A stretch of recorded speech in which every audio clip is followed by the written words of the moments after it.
Good morning students. ये आप लोगों का 11th रिवीजन क्लास है इंग्लिश सब्जेक्ट का। इसमें माय इंग्लिश रीडर बुक का चैप्टर 13 पढ़ाने जा रहे हैं।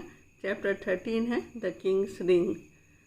हम लोग बुक में देख लेते हैं द किंग्स रिंग में क्या पढ़े थे, उसके बाद एग्ज़ाम में जैसा क्वेश्चन आएगा उसको डील करेंगे। द किंग्स रिंग, राजा की अंगूठी। The king is in the palace, राजा महल में सो रहा है। He has a magic ring, उसके पास एक मैजिक रिंग है। The king sleeps on the bed, राजा बेड पर सोया हुआ है। A gang of man goes to rob the king, आदमी का समूह राजा को लूटने गया।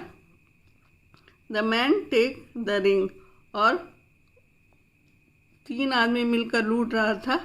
वो तीनों को राजा की अंगूठी मिल गई और वो तीनों बहुत खुश हो गया और गाने लगा ला ला ला ला ला। ऑल द मैन सिंग ला ला ला ला ला। The king wakes up, the king takes a gun and shoots bang bang bang. राजा की नींद खुल गई और वो अपना गन उठाया और शूट किया bang bang. The king gets the ring back, the king is happy and sings.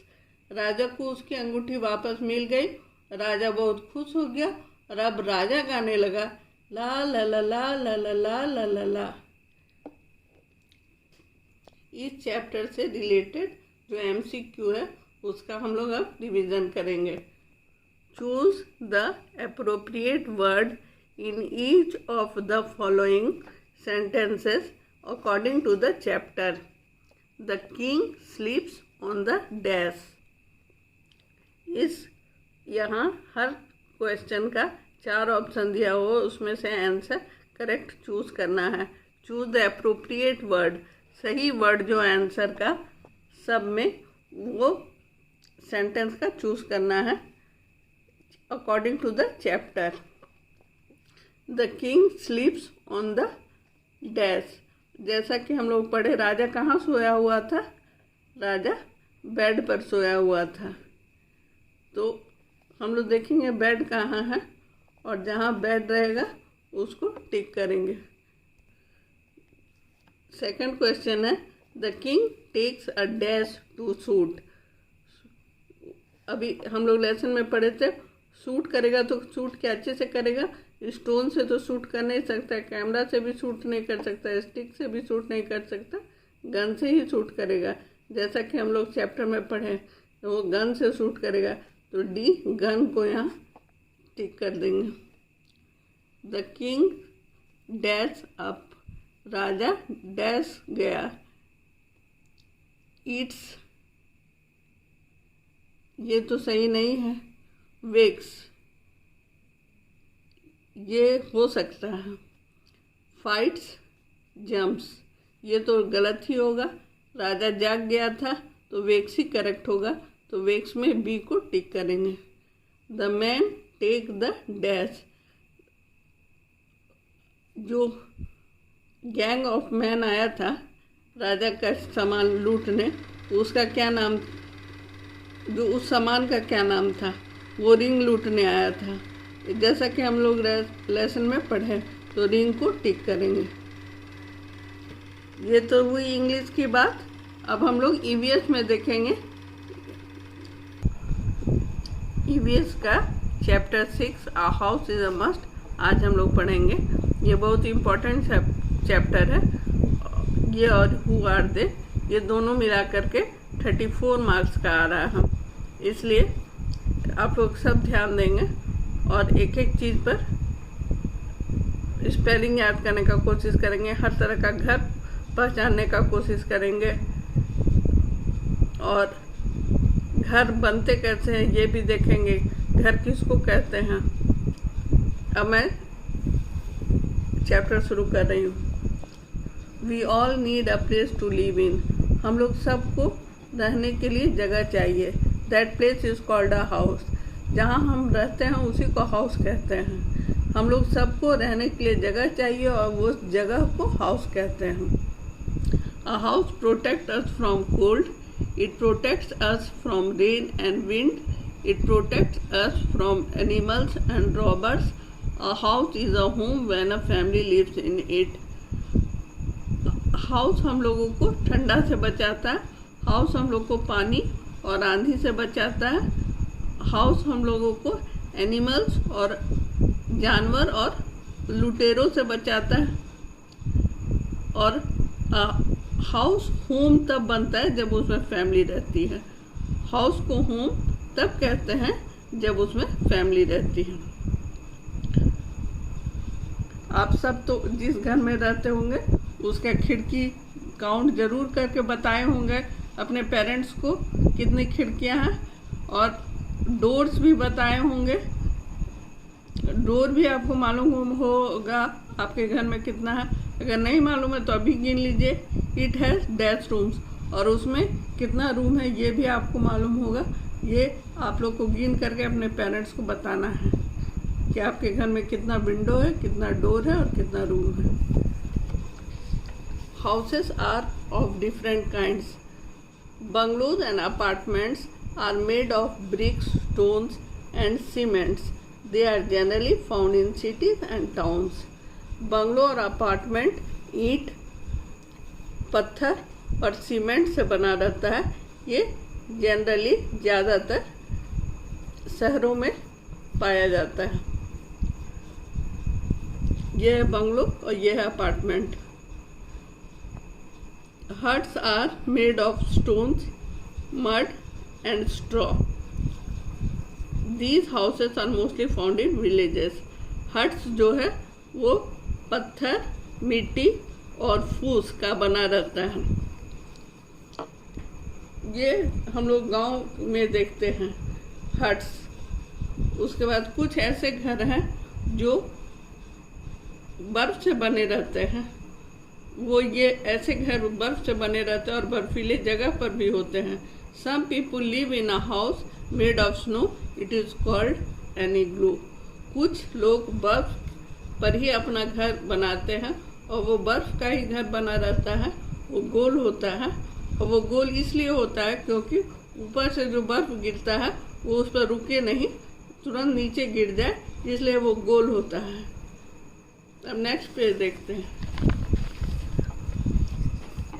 Some houses can be moved from one place to another.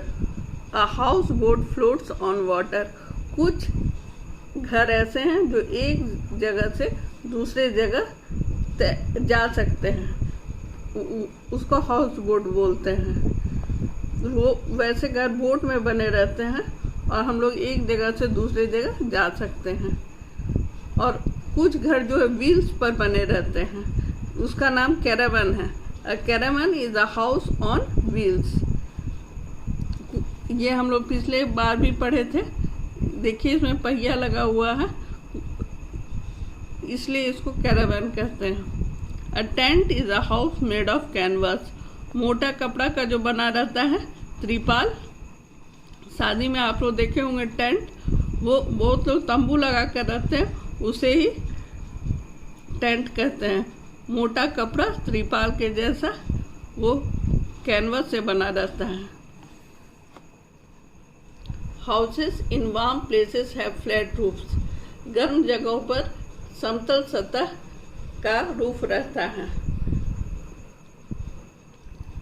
Houses in places which get heavy rains and snow have sloping roofs. वैसे जगह जहाँ पर वर्षा बहुत होता है और बर्फ भी बहुत गिरता है, वहाँ का स्लोपिंग रूफ रहता है।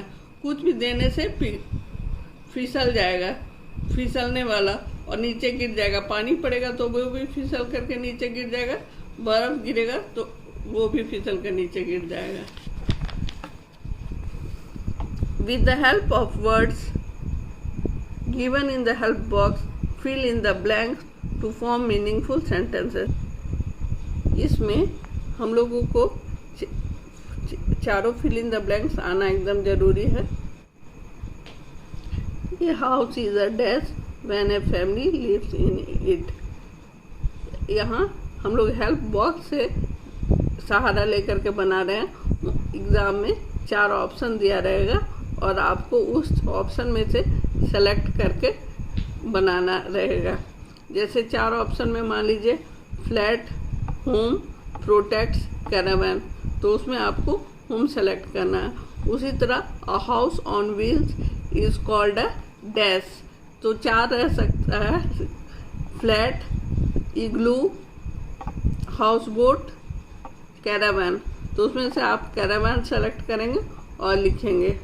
उसी तरह सी हाउसेस इन वार्म प्लेसेस है डैश रूफ्स, इसमें भी 4 ऑप्शन रहेगा, जो करेक्ट रहेगा वो सेलेक्ट करके आप लिखेंगे।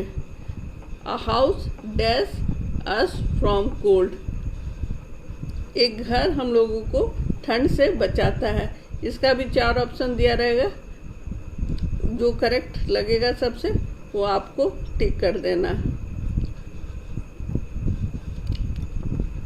राइट ट्रू और false against each statement. Houses do not keep us safe, घर हम लोग को सुरक्षित नहीं रखता है, फॉल्स।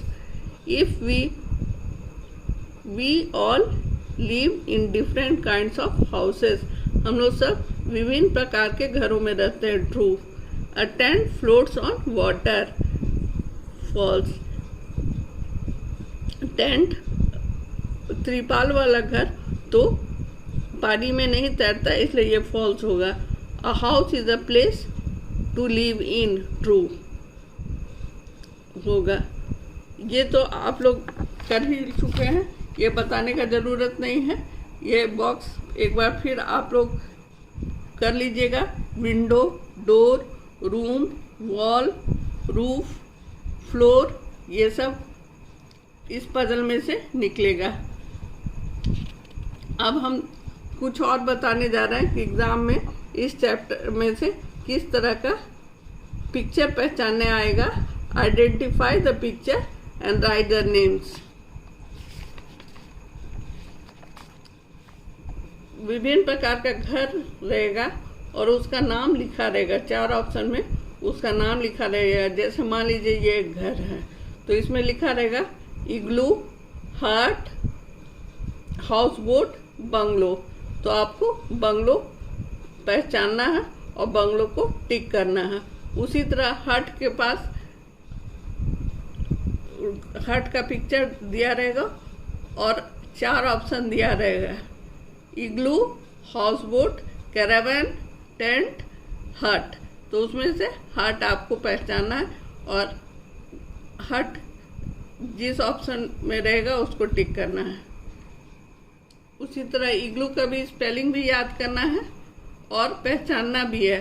हर तरह के हाउस को, 7 तरह का हाउस दिया हुआ है, 7 हाउस को आपको पहचानना है। ये हाउस बोट है और हाउस बोट को टिक करना है। ये कैरावैन है, कैरावैन जहाँ लिखा रहेगा वहाँ उसको टिक करना है।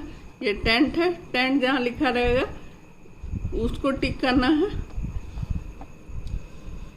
और ये 2 अन्य तरह के घर हैं। ये अब हम लोग चैप्टर हू आर दे देखेंगे। हू आर दे में नेहा एक लड़की है, ये अपने बारे में बताती है। I am Neha, this is my family, my mother, father, brother and I live together. Ravi is my brother. I am his sister. We are a small family.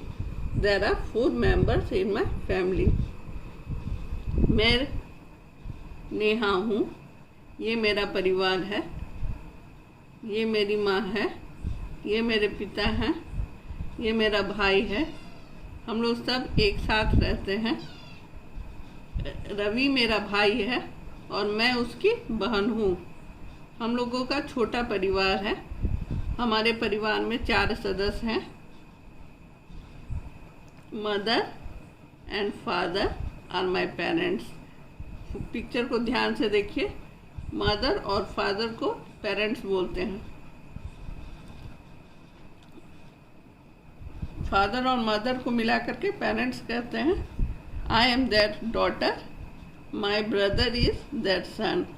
मैं उन दोनों की बेटी हूँ और ये मेरा भाई उन दोनों का बेटा है।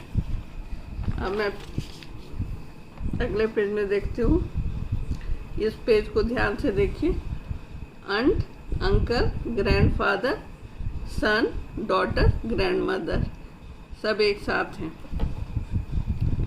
ये नेहा के अंकल आंट हैं। My uncle aunt and cousins live with my grand parents. Neha के आंट, अंकल और कजन्स ग्रैंड पेरेंट्स के साथ रहते हैं। My uncle's family is a large family. There are 6 members in that family. Neha के अंकल की family बड़ी फैमिली है और उसमें पूरा मिलाकर के 6 मेंबर है, 6 सदस्य हैं। नेहा's family is a nuclear family.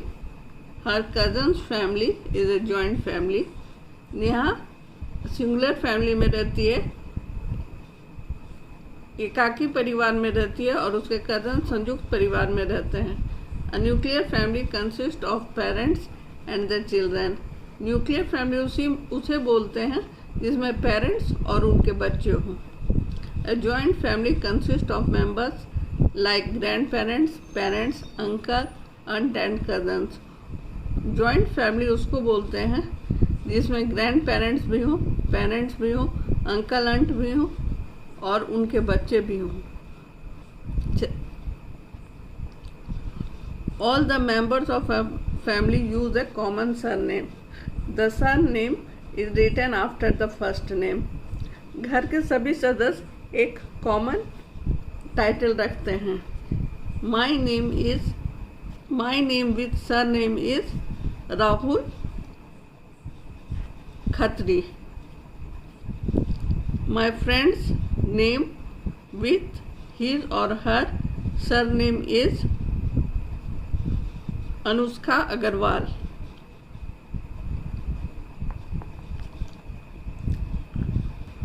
Anushka first name है और अग्रवाल सेकंड नेम है। सेकंड नेम या टाइटल को सरनेम बोलते हैं। अग्रवाल घर के जितने सदस्य हैं सब में लगा रहता है। अब नेक्स्ट पेज देख रहे हैं। Look at the pictures given below and fill in the blanks. Take the help of the help box. यहाँ हम लोग पिक्चर को ध्यान से देख रहे हैं। पहले पिक्चर को ध्यान से देख लीजिए।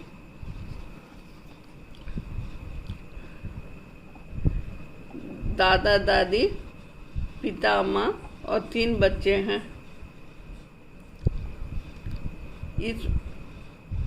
These family has dash members। इसी तरह का क्वेश्चन आपके एग्जाम में भी आएंगे। इसमें हेल्प बॉक्स का सहारा है, उसमें 4 ऑप्शन दिया रहेगा, उससे आप मदद ले सकते हैं। जैसे दिस फैमिली है 7 मेंबर्स यहाँ दिया हुआ है, उसमें ऑप्शन दिया रहेगा 4, 5, 6, 7। उसमें से आपको करेक्ट ही चुनना है और उसको टिक करना है। Rani, Raju and Rita are the dash. उसमें लिखा रहेगा grand parents, parents, children, joint. आपको सेलेक्ट करना है चिल्ड्रन और टिक करना है। दिस फैमिली ऑल्सो है डैश एंड डैश। आगे आप लोग खुद समझदार हैं, बना लीजिएगा इस तरह का अगर आ जाए तो। अब हम नेक्स्ट नीचे देखते हैं।